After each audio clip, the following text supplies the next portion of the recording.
pertemuan ke-6 ya. Tapi karena kita kurang satu, berarti baru pertemuan ke-5. Kita masih punya jatah satu lagi. Sekarang tanggal 27 Oktober 2022. Materi kita sudah sampai pada algoritma pencarian ya. Pekan kemarin kita belajar contoh dua versi algoritma untuk pencarian.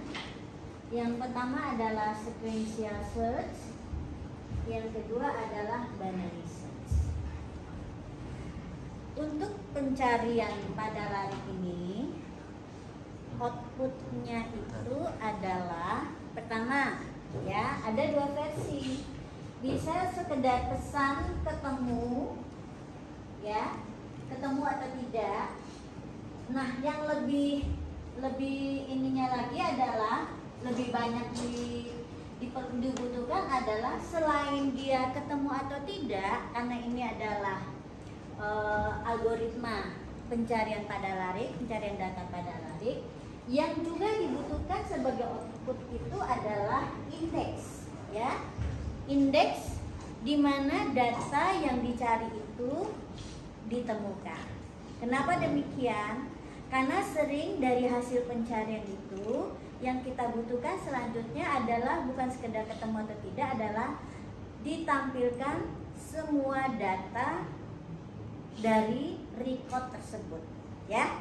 Karena kan kita mencari nih pada data, sekumpulan data dengan kode pencariannya, data pencariannya adalah misalnya berdasarkan field tertentu, field kuncinya misalnya ya. Nah, biasanya yang menjadi field kunci itu kita akan lewatkan ya, data yang dicari itu sebagai parameter input. Jadi saya pikir model yang optimal ya, modul yang optimal untuk pencarian tersebut adalah pertama, parameter input cukup adalah data yang dicari ya, langsung datanya yang dicari tersebut. Yang kedua adalah outputnya adalah tidak hanya sekedar ketemu, tetapi juga posisi atau indeks di mana data tersebut ditemukan. Lalu perbedaan dari kedua metode ini adalah mana yang lebih baik? Lebih baik binary search, lebih efisien, lebih cepat ya dibandingkan sequential search. Tapi binary search butuh apa? Syaratnya apa? Syaratnya untuk binary search masih ingat? Binary search itu adalah pencarian bagi dua, di mana area pencarian kita bagi dua. Nah, syaratnya apa? Misalkan array kita seperti ini ya, saya ulang sedikit saja. Nih, misalnya 7 ya, 7 elemen, di mana elemen pertama kalau untuk Java selalu dimulai dari 1. Oke, berarti kalau 6 elemen, berarti indeksnya 0 sampai dengan 5. Datanya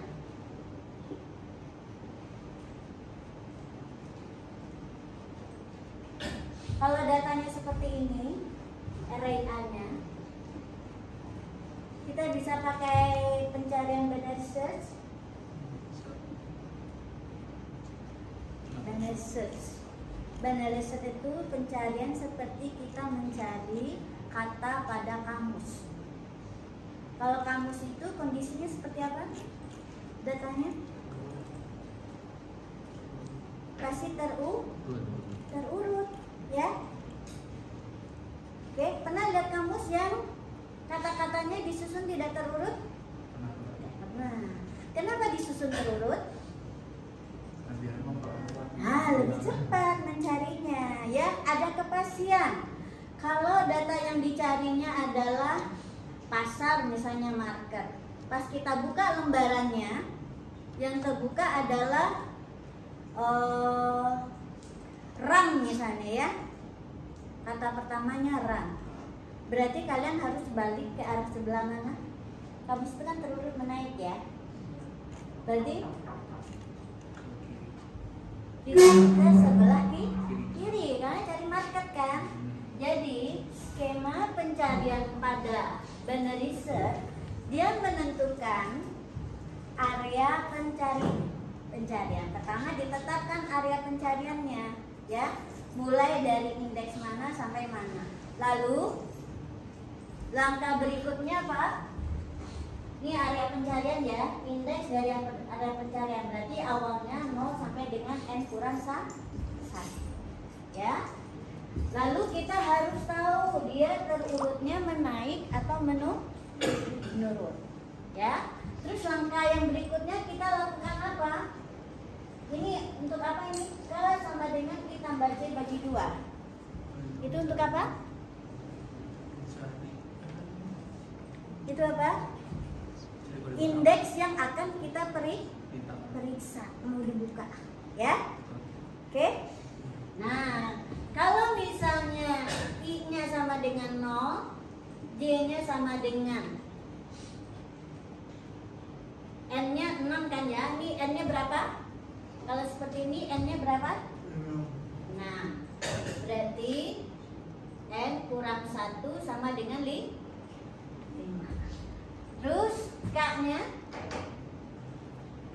ini adalah yang dilakukan setiap kali kita mengunjungi elemen larik, yaitu apa? I tambah J dibagi 2. Ini untuk apa? Menentukan titik tengah. Karena yang akan diperiksa adalah elemen yang di tengah dari area pencari. Oke? I tambah J 5, 0 tambah 5 bagi 2 sama dengan berapa nih kira-kira? 2 atau 3? Nanti coba lihat ya. Coba kamu bagi 5 bagi 2 pembagian integer hasilnya berapa? Ini harus integer hasilnya ya. Oke? Sepertinya dia potong. Ya, 2. Oke? Berarti area pencariannya di sini. Ya, ini adalah nilai K yang pertama pada loop yang pertama. Ingat ya, ini loop. Kita di sini nggak bisa seperti di Gantt special search, nggak bisa pakai for. Kenapa? Dia ada kondisi lagi yang menentukan apakah kita masuk atau tidak. Itu adalah apa? Ketemu atau tidak. Ya, oke. Nah, apa yang dikerjakan? Kita periksa nilai dari A yang ke K.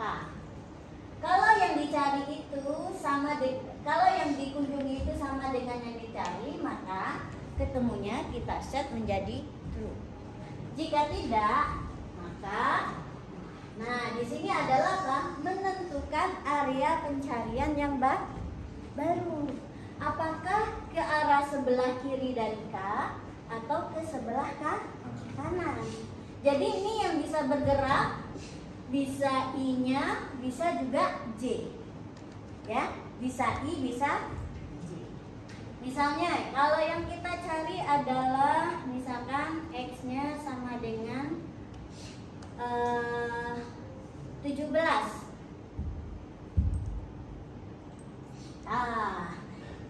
Sebentar, ini kan nggak bisa kita lakukan. Kenapa? Datanya tidak terurut. Jadi ini nggak bisa ya. Terus harus diapakan dulu? Diurutkan. Nah, diurutkan itu gimana caranya? Ya, anggap aja ada sebuah metode nanti untuk mengurutkan data. Nah, kita ini harus ubah dulu ke terurut. Kalau udah terurut berapa jadinya? Terurut misalnya menaik, berarti 3, 12, 13, 15, 17, 20. Jadi algoritma Benar Research hanya bisa untuk data yang terurut. Terus kalau belum terurut apa? Diurutkan dulu. Ya, oke. Nah, sekarang saya lupa. lupa mematikan ini. Ya. Oke. Nah, kalau seperti ini berarti pas kita kunjungan pertama kan di 13. Kalau yang kita cari adalah 17, berarti apa yang berubah? I atau J? Yang kita geser, berarti area pencarian kita yang baru ke sini kan? Ya, berarti yang bergeser apa? Nika kan? Berarti yang bergeser adalah si I harus pindah ke sini. Berarti I sama dengan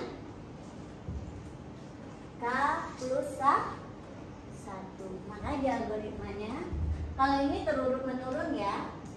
Kalau terurut menurun gimana? Versinya kalau terurut menurun, berarti kita balik ini 3, 12, 15, 17,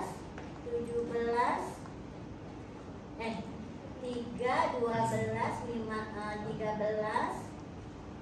15, 17, 20. Nah, kalau untuk kondisi terurut menaik, kalau ini terurut menurun. Oke, kalian kalau nanti saya minta bikin algoritma ini di ujian, paling nggak mengisi ya. Kalau misalnya kan kita di sini, ya, kemudian yang kita cari 17, berarti siapa yang bergeser? Siapa yang bergeser sekarang untuk terurut menurun? J. J-nya menjadi K kurang 1. Ini dia ya. Kalau terurut menurun, J-nya menjadi K kurang 1. Ya. Kode barangnya lebih kecil ya. Oke. Dan I-nya sama dengan K plus 1. Jadi algoritma ini bisa kita modifikasi, tapi kalian harus paham dulu prinsipnya, ya. Jadi prinsipnya apa? Dalam setiap kali kunjungan, kita harus menetapkan area pencarian. Area pencarian itu ditetapkan oleh apa? Nilai I dan nilai K yang baru, ya. Oke, awalnya dia ini. Tapi setiap kali pencarian, maka dia akan berubah berdasarkan hasil pencarian. Apakah sama atau lebih kecil, ya. Lalu tentukan arah dari area pencarian yang baru. Kalau sudah dapat batasnya, apakah ke sebelah kiri K atau sebelah kanan K, maka baru dicari lagi nilai K yang baru. Gitu ya. Nilai K yang baru untuk loop yang kedua. Nah, kalau pas kunjungan yang berikutnya langsung ketemu, ya, ketemunya apa? Kalau yang dicari dengan yang dikunjungi nilainya sama, maka ketemunya kita set menjadi true. Jika belum ketemu, baru ini berubah ya. Oke, baru kita teruskan mencari dengan mengubah nilai I atau nilai K. Oke. Nah, apa yang berubah satu lagi dari sini nih, ya? Batas pencarian kita bukan I kecil dari kecil sama dengan N, tetapi apa? I kecil sama dengan J, ya? Bukan N lagi ya, tapi bandingkan I dengan J. Kenapa? I itu minimal harus kecil atau sama dengan J, ya? Lihat nih, kan berubah-ubah ya. Jadi patokannya bukan lagi N batas akhirnya, tetapi adalah perbandingan antara nilai I dan J, ya. Jadi batasnya adalah nilai J, ya, oke? Nah, jadi ini prinsipnya. Kalian latihan di rumah, coba tanpa melihat contoh algoritma, coba bikin algoritmanya. Dengan pemahaman itu kalian bisa nggak membuat algoritmanya hasilnya yang seperti ini, ya, yang kalau kalian buat ke dalam program juga hasilnya akan benar, ya. Oke. Nah, kalau sequential search gimana? Sequential search sebetulnya lebih mudah.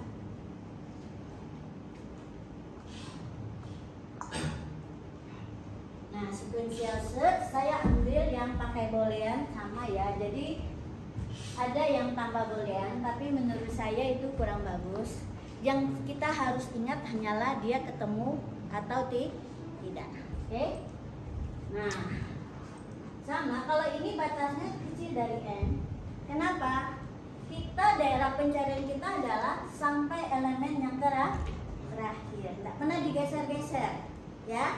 Yang kita geser adalah indeks untuk mencarinya, ya, yaitu si i-nya.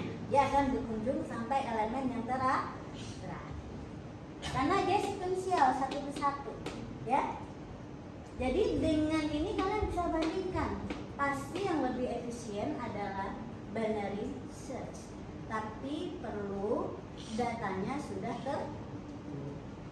Nah, kenyataannya biasanya kita memasukkan data itu adalah agar dia cepat, ya, dientrikan, maka datanya tidak perlu terurut. Contohnya ini, ya. Kalian duduk di sini terurut NRP? Enggak. Ribet kan kalau selalu terurut NRP? Ya. Kenapa harus ngecek dulu? Aku harus di mana nih, setelah siapa duduknya gitu, ya? Apalagi kalau tidak ada label, harus ngecek, ya. Ini si A udah. Nah, biasanya penambahan data itu kan satu persatu, itu tidak menjamin, tidak mensyaratkan datanya harus terurut. Tetapi agar pencarian kita lebih cepat, apalagi kalau datanya makin banyak, maka kita perlu ketika akan mencari, kita urutkan terlebih dahulu. Nah, hari ini kita akan belajar algoritma pengurutan, ya. Nah, ini sambungannya itu, ya. Kenapa ada algoritma pengurutan? Karena sering data yang sudah tersimpan itu tidak terurut, ya. Nah, kita cuma butuh sekali-sekali data itu terurut. Jadi ketika masukin, ya, setiap kali entry nggak usah urut, pokoknya tempatkan dulu di tempat kosong yang pertama. Setelah kebutuhan kita mencari, kalau data udah banyak, baru kita pertimbangkan apakah akan mengurutkan atau tidak. Nah, sekarang saya lihatkan algoritma pengurutan, ya.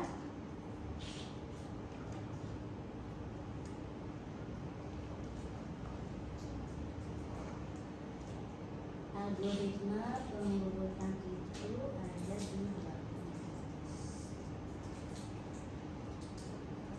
ada di bab 16, ya. Nih, ya. Ada berapa macam algoritma pengurutan? Kalau di buku ini ada contohnya 3, ya.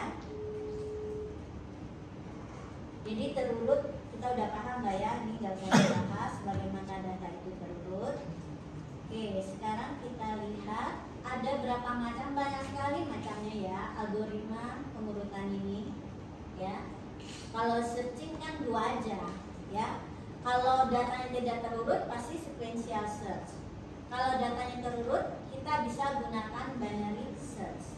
Nah, kalau untuk pengurutan ada banyak metodenya, ya. Ada bubble sort, ada selection sort atau disebut juga dengan maksimum atau minimum sort. Ada juga insertion sort, ada lagi heap sort dan macam-macam. Belum lagi kalau datanya itu disimpan bukan dalam bentuk array linear seperti ini, tapi bentuknya tree, itu algoritmanya beda lagi, ya. Contohnya ini yang tree sort ini, ya. Oke, nah sekarang di algoritma dan pemrograman 2 saya hanya mengajarkan 3 jenis algoritma, sedangkan algoritma yang lain kalian bisa cari, ya, googling atau mungkin diajarkan di mata kuliah yang lain. Oke, yang pertama adalah bubble sort, yang kedua selection sort, dan ketiga adalah insertion sort. Oke, nah kita akan bahas yang pertama adalah bubble sort. Bubble sort ini algoritmanya paling mudah diingat, tetapi sebetulnya performansinya kurang bagus. Karena apa? Membutuhkan pertukaran data yang sering sekali, ya. Oke. Nah, sekarang coba kalian lihat dulu nih. Prinsipnya Kalau baca kata kan susah ya. Sekarang saya ajarkan dulu, lihatkan dulu saja ini contoh kasusnya. Oke, contohnya ini ya. Dengan 6 data. Oke. Prinsip dari bubble sort. Bubble itu apa? Gelembung ya. Nah, kalau gelembung itu yang mengapung yang apa? Yang lebih ringan ya. Ya, diapungkan ke atas. Jadi sebetulnya sama dengan ini ya. Keadaan datanya adalah 25, 27, 10, 8, 7, 6, 21. Prinsipnya dia akan membandingkan dua data yang berdekatan yang terurut. Nah, kalau di contoh ini yang dibandingkan adalah mulai dari yang paling belakang ya. Dibandingkan. Misalkan kita akan terurut menaik, oke? Terurut menaik. Menaik itu artinya apa? Yang lebih besar di belakang. Oke? Nah, misalnya ini. Dia akan mulai dari elemen belakang nih. Bisa juga dari depan. Pada contoh ini dia mulai dari memeriksa dua elemen yang paling belakang.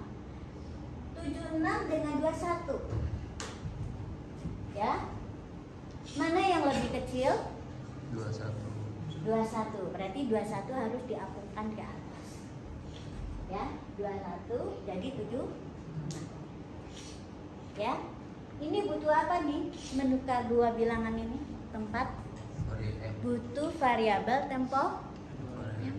Ingat ya, menukar bilangan. Kita butuh ada satu variabel bantu untuk menyimpan data sementara. Ingat ya, pertukaran misalnya A dengan B ya. A5 B7 mau ditukarkan menjadi B sama dengan 7, A sama dengan 7, B sama dengan 5. Ini kan nggak boleh langsung diloncatkan gitu kan, tapi kita butuh di C. Pertama nilai A kita kopikan ke C, ya kan? Lalu nilai A karena sudah dikopi boleh diambil dari nilai. Ini langkah yang pertama tadi ini ya. Oke. Langkah yang kedua ini nilai B disalin ke A. Langkah yang ketiga C ke B. Ingat aja ini ya. Oke. Nah, kalau misalnya A yang ke I misalkan adalah A yang ke I kurang 1 misalnya adalah 5, A yang ke I adalah 7. Berarti kita juga tetap butuh C ya. Langkahnya sama. Langkah yang pertama salin ya, A yang ke I kurang 1 ke C. Langkah yang kedua nilai A yang ke I disalin ke A kurang 1. Ini langkah yang kedua. Ini yang pertama. Langkah yang ketiga ini salin ke sini A yang ke I. Ini langkah yang ketiga. Pasti butuh itu ya. Bayangkan ya, kalau keadaannya misalnya kita ingin terurut menaik ya, keadaannya adalah dalam keadaan terurut menurun, pasti semua bertukar ya. Nah, seperti itu. Setelah ini ditukar, lalu kita periksa lagi I-nya bergeser ya ke depan. Maka ini kita tukarkan lagi. I-nya tadi adalah 5, sekarang I-nya menjadi 4. I kurang 1-nya menjadi 3. Lakukan terus sampai hasilnya seperti ini. Ya. Oke. Nah, itu adalah bubble sort. Ini algoritmanya jadinya seperti ini. Bisa juga dibalik ya. Kalau dibalik berarti dia berdasarkan yang besarnya yang kita geser. Nah, ini dia bubble sort. Oke, silakan dicoba ya, buat buat di salah satu array integer satu prosedur namanya bubble sort. Oke? Ya. Kita stop dulu ini.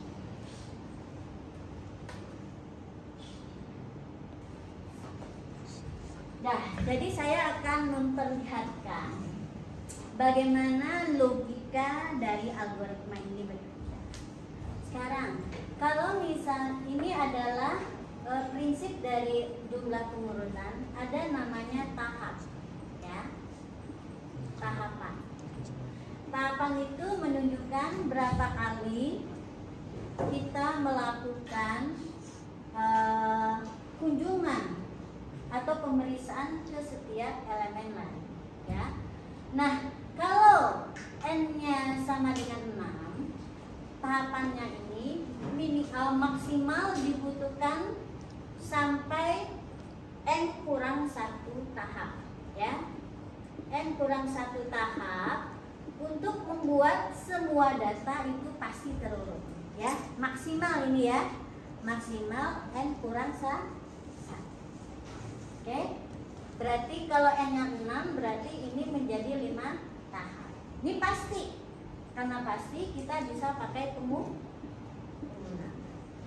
Misalnya saya kasih nama ini tahap, ya. I itu saya kasih nama tahap.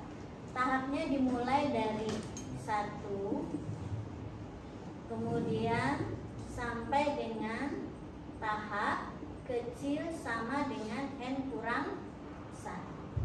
Berarti ini tahapnya di plus. Oke.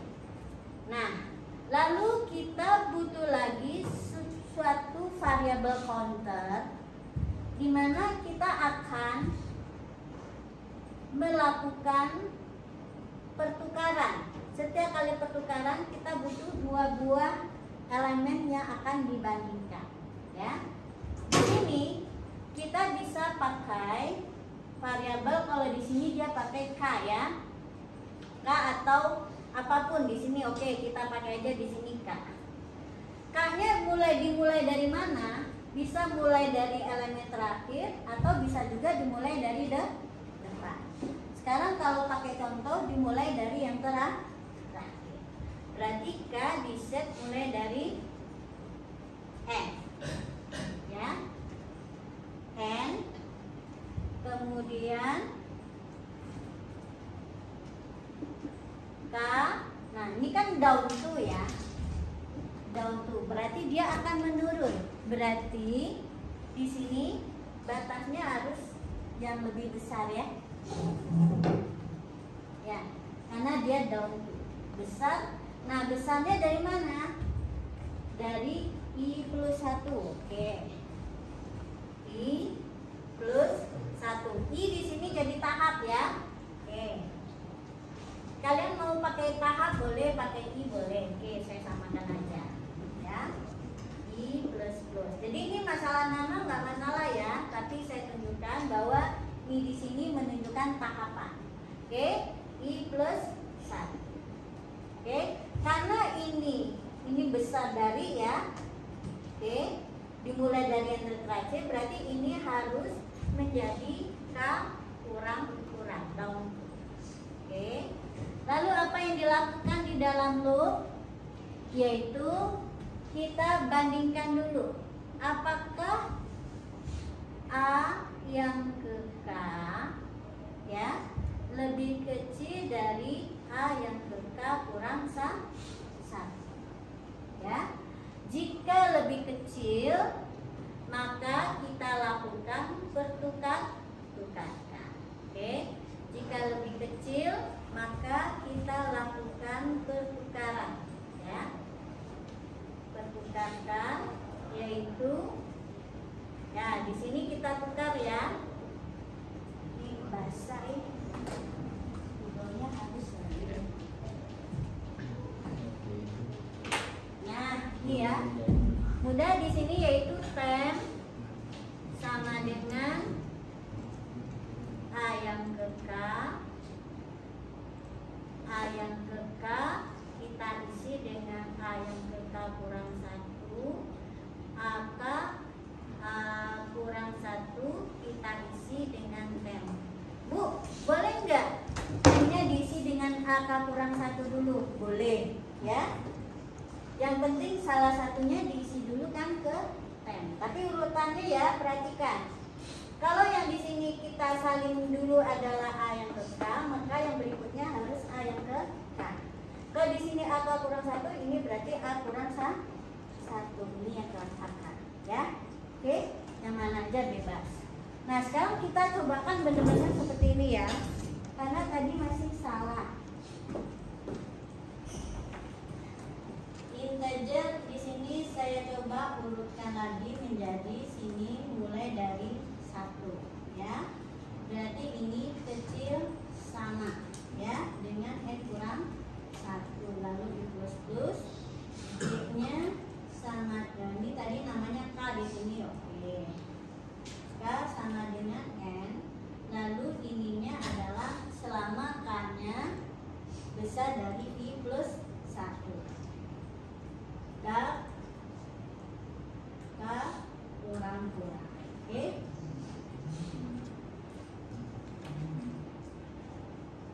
Ini K, oke. Nah, N sama dengan A yang ke K ya. Ini jadi A yang ke K semua, bukan I tapi K. Di sini saya salahnya ya. Tadi saya pakai I, makanya salah. I K, ini K ya. Lalu ini ke K. Oke.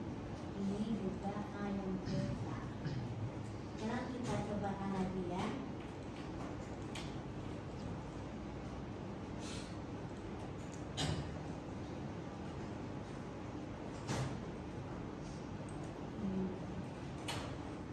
Ini tutup ini, tutup ini. Ini nggak ada ya. Tidak sama ya. Saya ya. Kita cobakan lagi ya. Apakah ini menjadi sudah terurut? Tadi algoritmanya ada yang salah. Saya salah pakai variabel ya untuk menukar. 45, 78, 34, 90, 23. Kenapa? Ada akses yang di luar indeks ya. Online sini.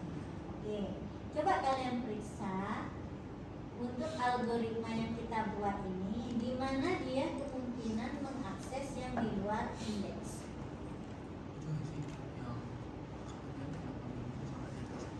Ini kalian.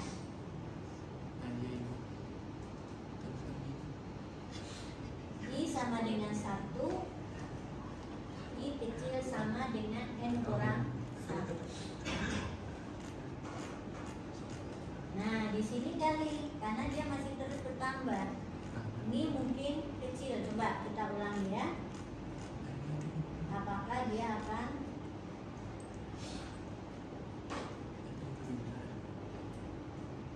berubah?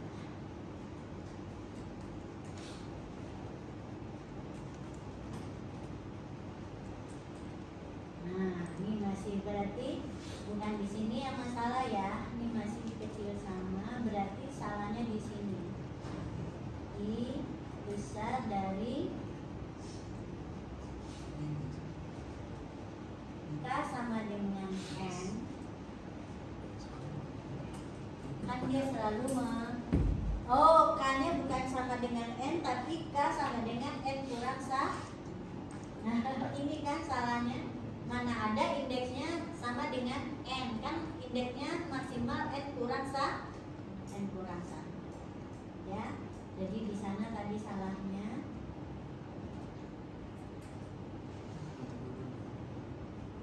Oke, dan ini besar dari 1 ya, karena ini udah kita mulai dari 1. Coba kita ulang ya. Kita coba sekarang 45, 67, 23, 89. Nah, ini udah terurut?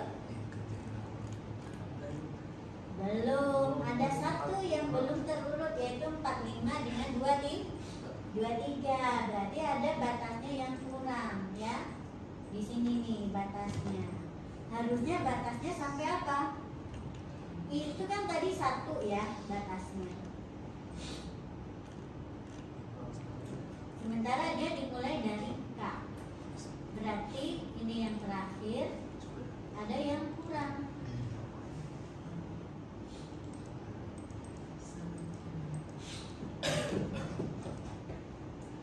Besar dari I.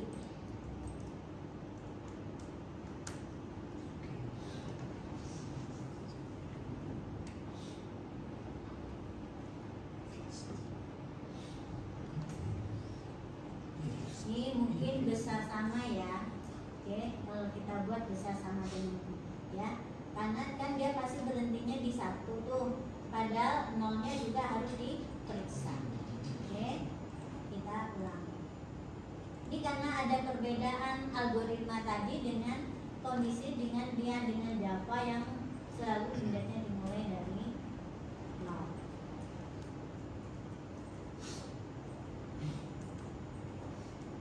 Sudah terurut? Sudah ya. Oke, kita nggak harus menghafal ya, tapi pahami prinsipnya. Jadi berapapun jumlah elemen array, tahap yang diperlukan adalah sebanyak n kurang 1 ya. N kurang 1 dari jumlah elemen ya. Kalau misalnya elemennya 6, maka tahap yang diperlukan itu adalah 5 maksimal ya. Oke. Terus apa yang dilakukan? Kalau untuk versi yang ini ya, yang kita lakukan adalah membandingkan berurutan ya. Membandingkan dua berurutan mulai dari elemen yang terakhir. Oke. Untuk tahap pertama pasti pertukaran yang kita lakukan itu banyak, yaitu pertama yang ini ya. Oke, saya tunjukkan ya tahapannya. Saya tunjukkan tahapannya. Misalkan, nah saya mulai ke sini ya. Urutannya untuk mendapatkan ini seperti ini adalah tahap 1. Kita tulis ya. Ini kok habis ya?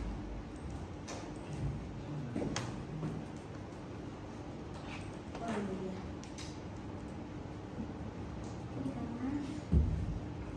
Nah, tahap pertama, oke, tahap 1 ya, dia dimulai dari 1. Apa yang kita lakukan? Pertama kita bandingkan, dia keadaannya gini ya, 15, 17, 12, 13, 20. Oke, tahap yang pertama kita bandingkan dua ini ya. Hasilnya apa? 3 dengan 20. Oke, belum selesai. Terus nikahnya kan dimulai dari n ya. Nah, dimulai dari n. Oke, sini kan dimulai dari n kurang 1 ya. Oke, terus k-nya berkurang. Berarti sekarang kita bandingkan 3 dengan 13. Berarti apa jadinya?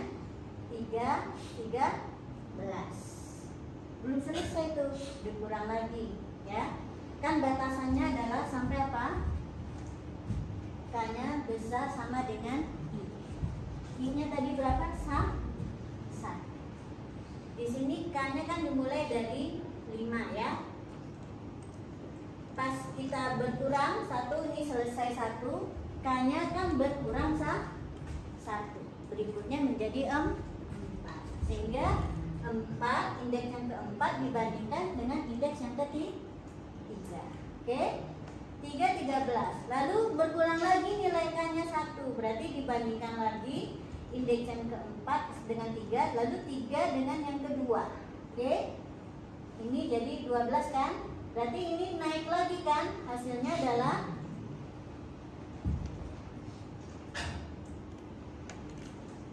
3 3 dengan 12.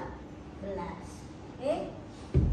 Lalu indeks yang kedua kita bandingkan dengan yang ke-1.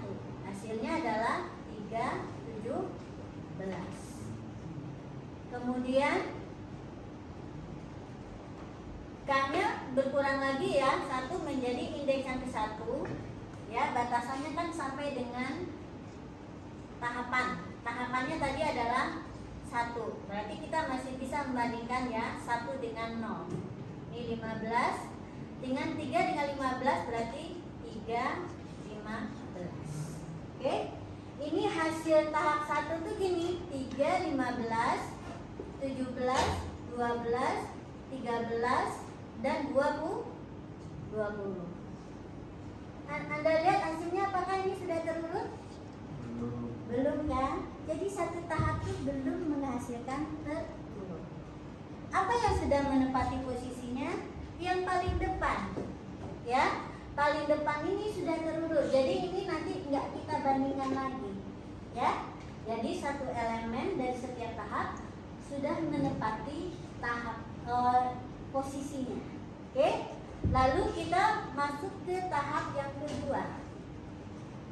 Oke, kita mulai lagi dari n kurang 1. Ya, berarti 20 dengan 13. Berarti ini tidak bertukar ya.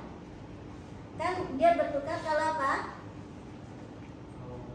Kalau yang ke I lebih ke kecil. Ini nggak bertukar. Tapi terus kita masuk ke elemen berikutnya, 12. 13 dengan 12. Ini juga tidak bertukar. Kita masuk lagi ke elemen berikutnya, 17 dengan 12.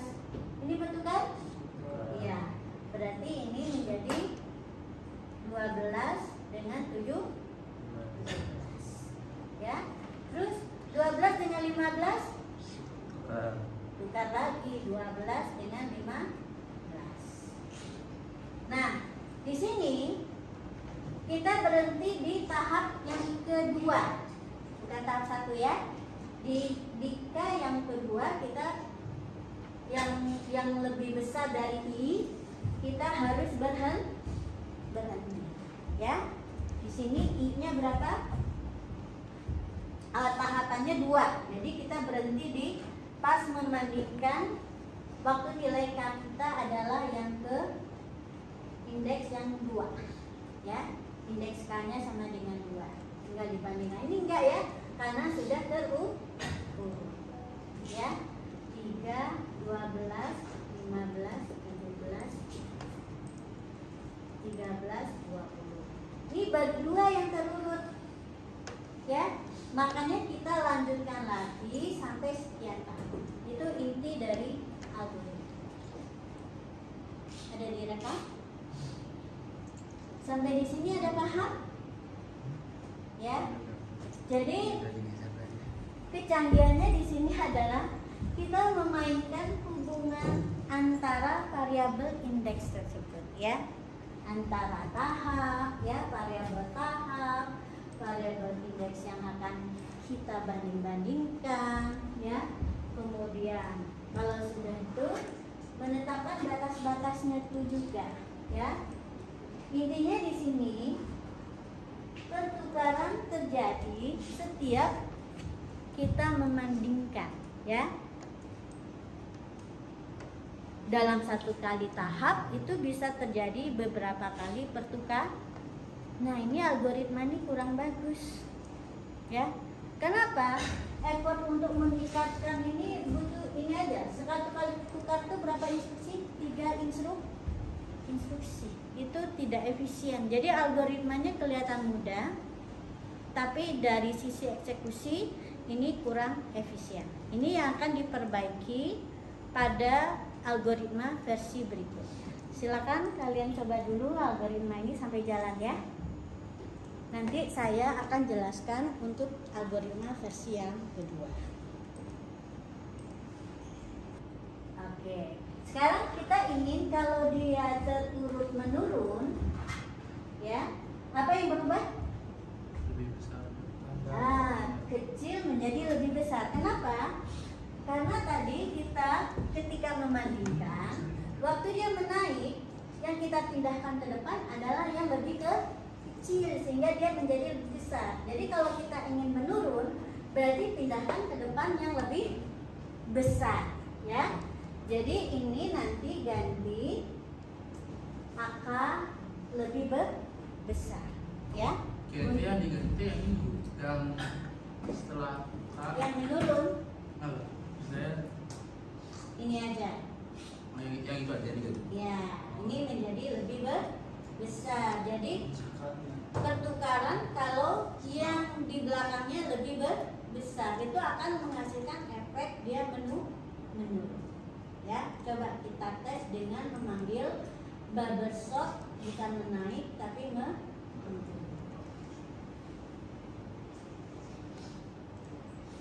Oke, kita panggil sekarang bubble shock yang A titik bubble menurun. Oke, kita coba eksekusi.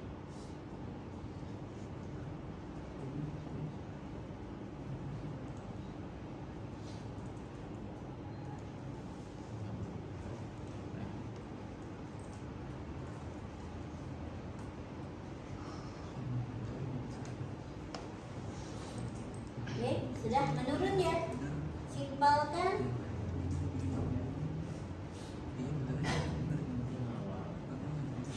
Sudah terurut menurun. Oke. Nah, sekarang kita cobakan tugas kalian ya.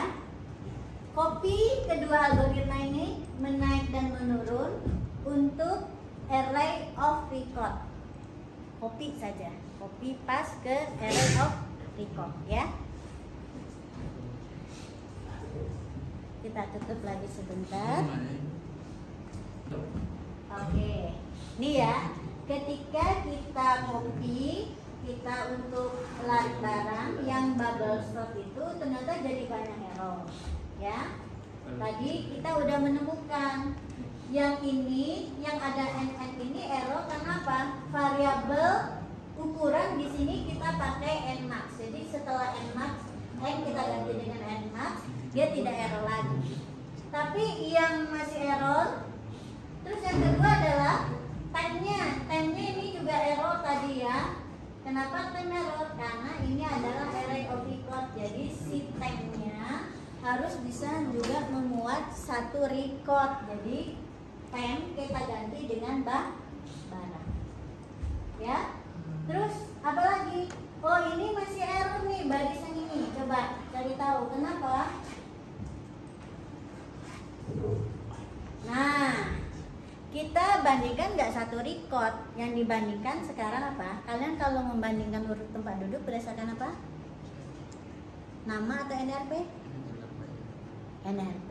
Cari field kuncinya apa? Ya. Apa yang membuat terurutnya berdasarkan apa ini? Kode. Tambahkan di sini ya. AK titik kode. Ya, coba.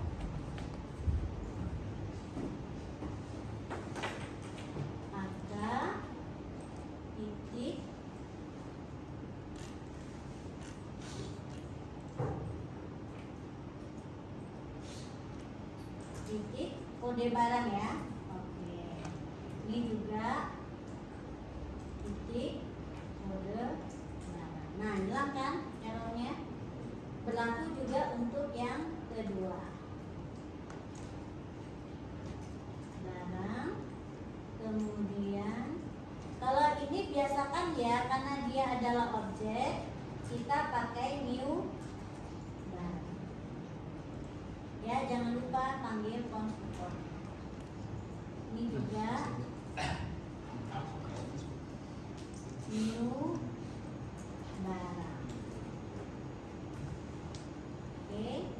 Terus di sini n jadi n max. Ini juga n max.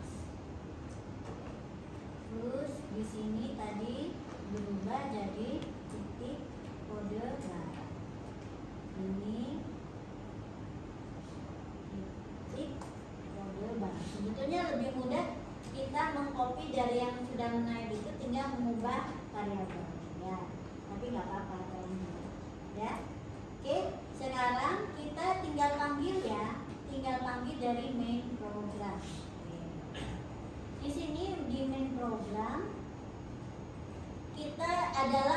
contohnya gini, kalau kita biar nggak capek ya inisialisasi data, kita bisa pakai gaya seperti ini, ya.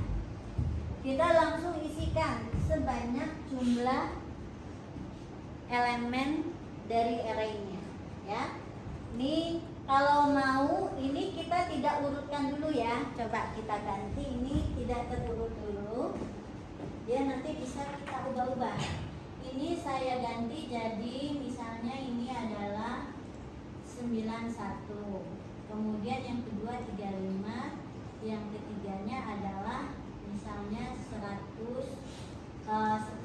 Misalnya ini adalah 10 atau 40 gitu ya. Oke, ya. Misalnya seperti ini.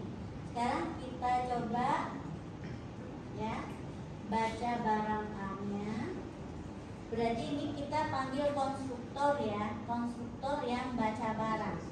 Kemarin kita punya konstruktor baca barang itu seperti ini isinya. Yang dikerjakan adalah ini. Nih ya, baca barang yang pakai parameter. Mana dia? Baca barang yang pakai parameter. Ini nggak pakai parameter. Oke, mana baca barang yang pakai parameter?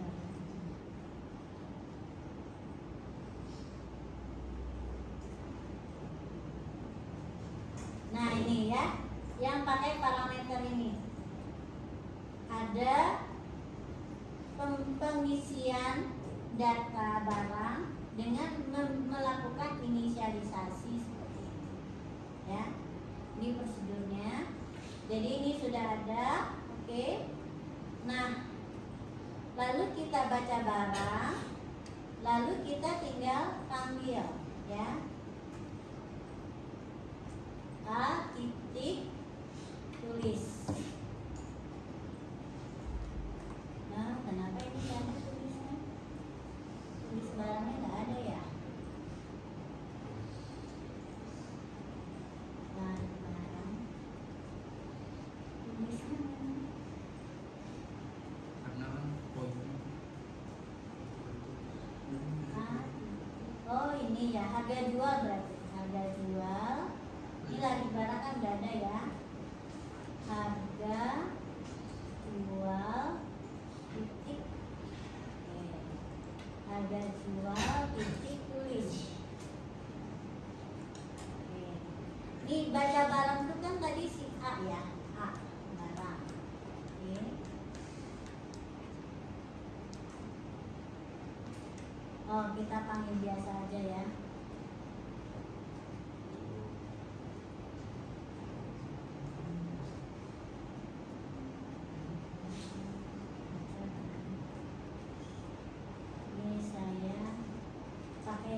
Biasa aja dulu.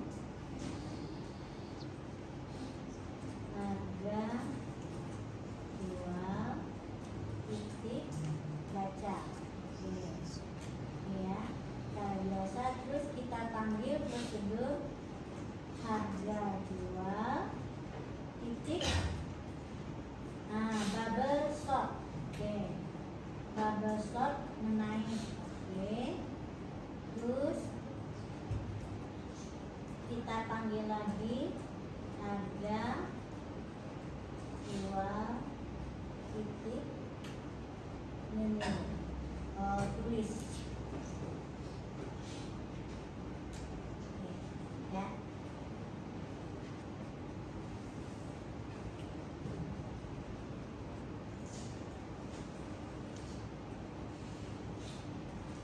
Kita cobakan sekarang.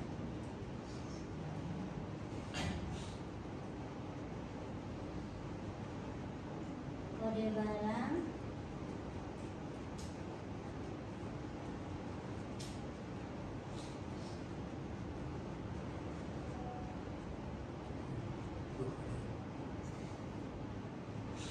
ya, kode barangnya 45 36 67 423. Nah sekarang sudah menjadi terurut.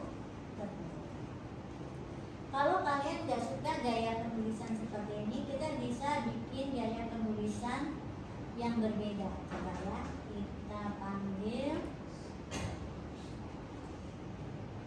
prosedur tulis.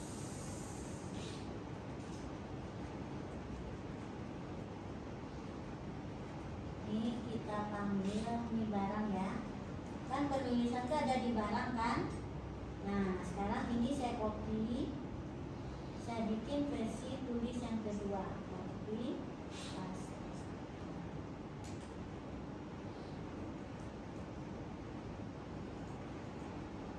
Oke, misalnya kita nggak tulis pakai gini ya, kita tulisnya gayanya gini. Nah kita copy ini, terus kita tambahkan lagi, tambah, kita pisahkan dengan koma, lalu kita tambahkan harga barang ya, terus kita tambahkan lagi penutupnya. Nah seperti ini ya. Kalau mau begini bisa ya. Oke, kita hapus dulu. Tulis misalnya ini adalah tulis 2 misalnya. Oke. Jadi gayanya seperti ini. Terus ini gak kita print line tapi kita print aja. Oke. Jadi dia menyamping nanti. Kalau mau menyamping begitu berarti nanti di lari barang, mana prosedur tulis di lari barang, kita edit juga sedikit. Nah ya, kita ganti juga nih, ganti di edit barang ini. Saya copy biar tampilannya agak beda ya. Pas ini tulis 2. Tulis 2. Oke, gini ya. Jadi kalau kita ingin dia menyamping, berarti nggak usah pakai ini ya. Kan kita ingin melihat dia terurut aja, jadi nggak usah indeksnya ditulis. Oke. Ini ya. Kita tuliskan, kita pisahkan, ya, pisahkan dengan spasi. Lalu kita kasih dia pindah baris. Oke. Edit, copy, di sini baru pindah barisnya. Print line di sini. Oke, ini nggak usah print line. Oke, gitu ya. Ini pindah baris. Coba kita panggilnya di sini pakai tulis 2 sekarang. Di sini pakai tulis 2 ya. Nah, tulis 2. Oke. Terus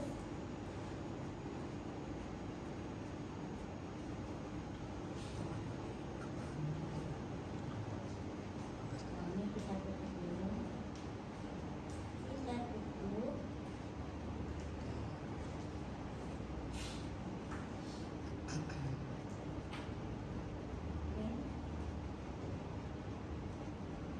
Kita tutup ya. A tulis 2, lalu di sini kita panggil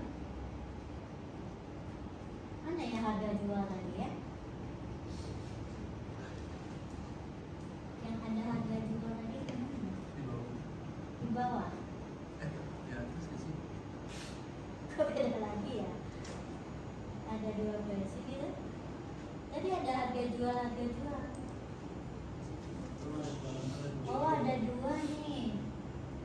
Ini lari barang yang di mana ya? Oh, yang ini.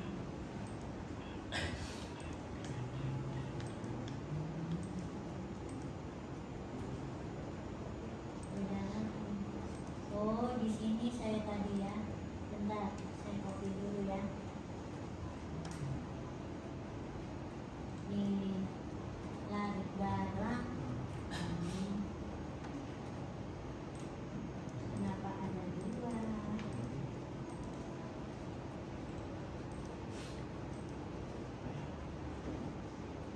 Ini ya.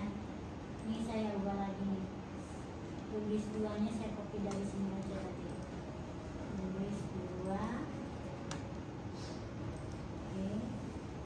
Nah ini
tulis 2.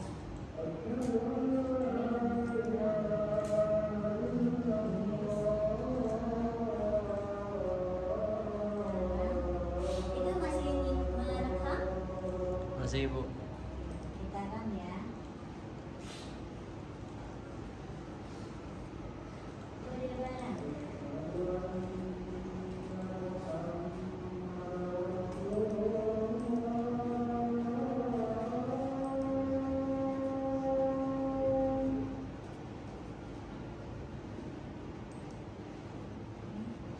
Kok masih seperti ini ya? Berarti belum terpanggil benar nih. Tapi dia sudah tapi cara ininya masih salah. Karena apa? Saya belum memperbaiki yang di sini. Di sini dia harusnya kan ini ya. Cara barangnya tulis 2-nya udah seperti ini nih. Oh, masih ada kode barang. Itu masih tulis barang. Ya, saya udah panggil dari sini.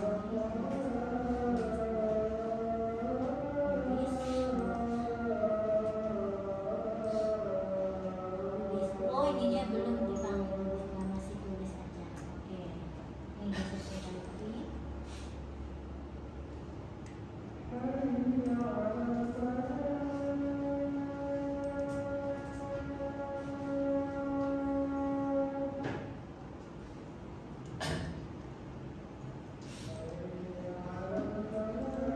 Udah ya?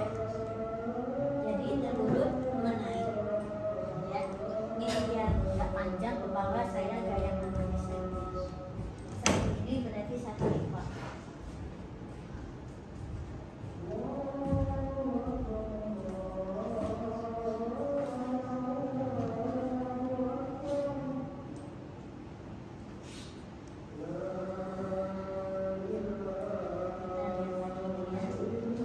Jadi perubahannya barusan saya tambahkan prosedur di larik barang ini adalah prosedur bubble sort, ya, baik bubble sort menaik maupun menurun. Ada yang kita perbaiki di sini. Yang pertama adalah temporer harus diubah ke tipenya bukan integer tapi barang sesuai dengan tipe dari elemen lariknya. Lalu yang kedua, n jadi n max. Karena apa? Ukuran larik di sini saya pakai namanya adalah n max, ya. N max tuh lihat bukan n. Jadi kita tinggal menyesuaikan aja nama, ya. Sebaiknya kalian samakan ya. Kalau kalian namakan nama ukuran lariknya n, apapun lariknya bikin n aja. Jadi kalau ada perubahan, jadi perubahannya minimal, ya. Ini saya mengikuti gaya buku jadi berbeda. Oke, terus yang kedua, waktu perbandingan ini ya, kita harus bandingkan salah satu atributnya. Kita nggak bisa membandingkan langsung satu larik ya. Yang mana tadi di sini?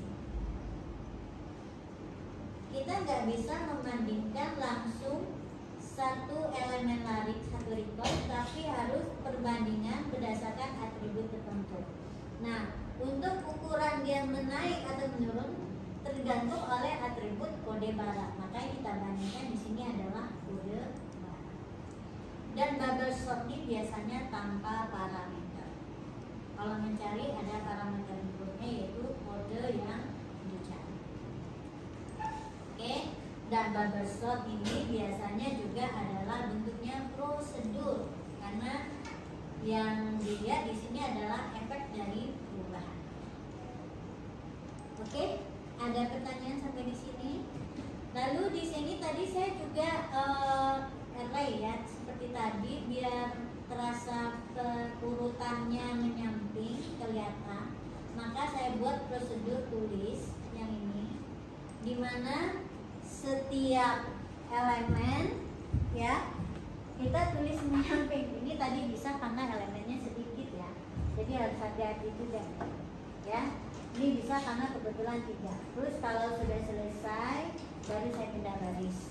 Nah di sini yang terutama adalah perlu diperhatikan di barangnya. barang, prosedur tulis barangnya kita buat. Nah, ini yang menentukan di sini ya. Untuk tulis 2, satu recordnya saya aktif dengan kurung siku ini ya, kurung C. Isinya adalah setiap atribut dipisah oleh koma. Kalau ada lebih buat ya. Oke, ada pertanyaan? Nah, ini sudah adalah saya cuma lihatkan lagi algoritma yang lain. Kalian foto aja, nanti di rumah kodenya ya ke Java. Pekan depan akan saya jelaskan juga bagaimana cara kerja algoritma. Tadi kan ini bubble sort ya. Bubble sort ini bisa kita modifikasi menjadi menaik atau menurun. Sekarang kita lihat lagi algoritma berikutnya, yaitu pengurutan seleksi atau maksimum minimum sort. Oke. Cara kerja algoritma ini adalah mencari nilai terbesar atau terkecil dulu pada setiap tahapnya. Tahapannya adalah selalu n-1 ya. Jadi untuk setiap tahapan dia cari dulu nih. Tahapan pertama kan pasti ini untuk seluruh elemen dia cari. Oke. Oh, ternyata yang terbesar tuh di sini. Nah, kalau kita mencari yang terbesar, kalau kita dia menaik, berarti yang terbesar itu akan kita tempatkan di elemen terakhir. Kalau dia menurun, misalnya yang terbesar itu tempatkan di elemen yang pertama. Jadi kalau kita carinya yang terbesar itu bukan pada posisinya, nah di akhir pencarian itulah kita melakukan hanya 1 kali pertukaran pada setiap tahap. Jadi ini algoritmanya lebih sederhana. Ini masih merekam? Ya. Jadi algoritma ini akan lebih cepat karena apa? Pertukaran hanya sekali untuk setiap tahap. Bandingkan dengan bubble sort tadi, lebih banyak ya. Seperti itu. Nah, ini dia algoritmanya. Saya coba kecilkan. Ini yang menaik ya. Ini algoritma seleksi maksimum minimum sort yang menaik. Silakan difoto. Oke. Nah, lihat ya. Nanti kalau dia menurun, kalian perhatikan apa yang akan berubah kalau dia menurun. Kira-kira yang mana berubah? Kalau dia kita buat menurun, berarti sama dengan tadi yang ini ya. Oke, cuma 1 tempat loh ya berubahnya. Oke, nah sekarang algoritma versi yang ketiga. Apalagi nih caranya? Nah, algoritma versi yang ketiga ini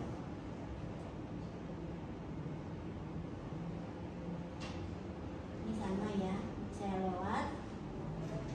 Nah, seleksi minim sama tuh kan penjelasannya panjang. Buat saya itu sederhana sebetulnya. Nah, ini ya algoritma versi yang ketiga. Namanya insertion sort atau sisip.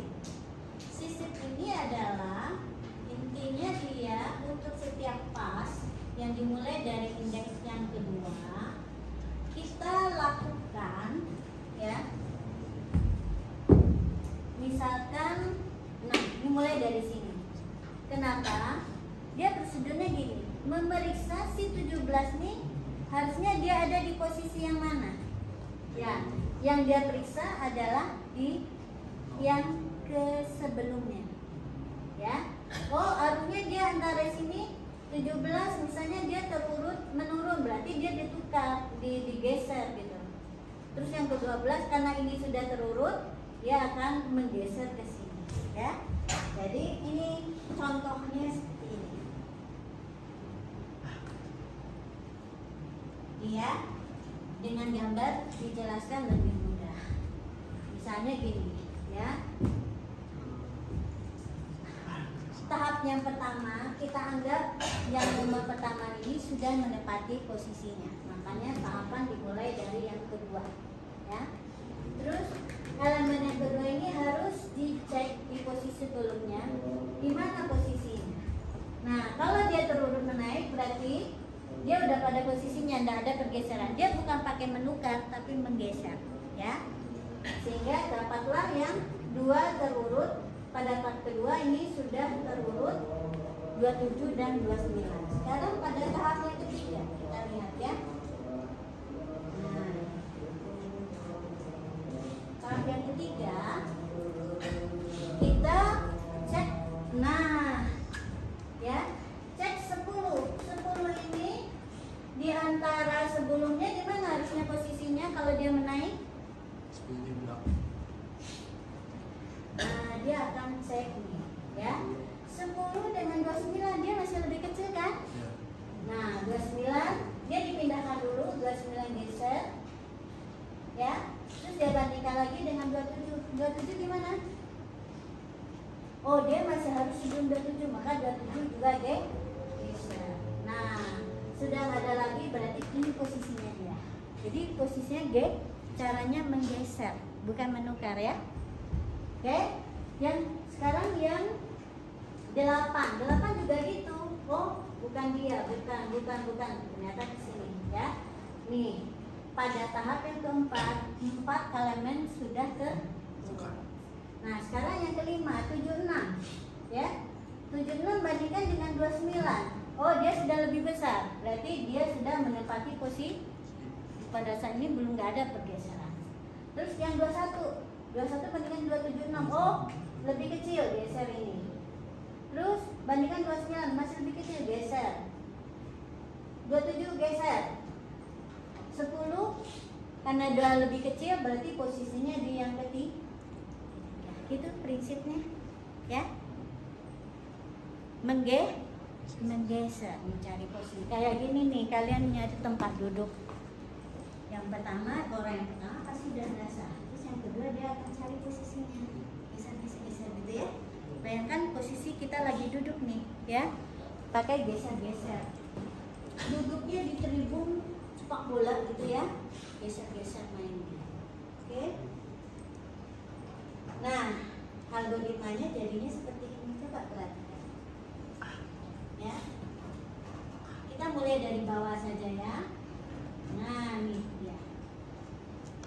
Coba difoto. Ini adalah algoritma versi yang ketiga.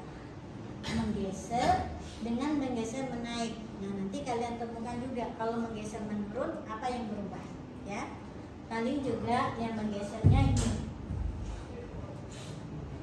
Ya. Setiap membandingkan pasti ini ya, patokannya mau membesar atau mengecil, itu yang bagian yang berubah.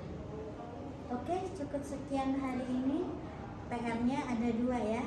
Itu kalian cobakan di array integer, lalu cobakan juga ke array of record. Terima kasih. Assalamualaikum warahmatullahi wabarakatuh. Jadi sampai pertemuan 5 selesai algoritma solve. Kalau kalian sudah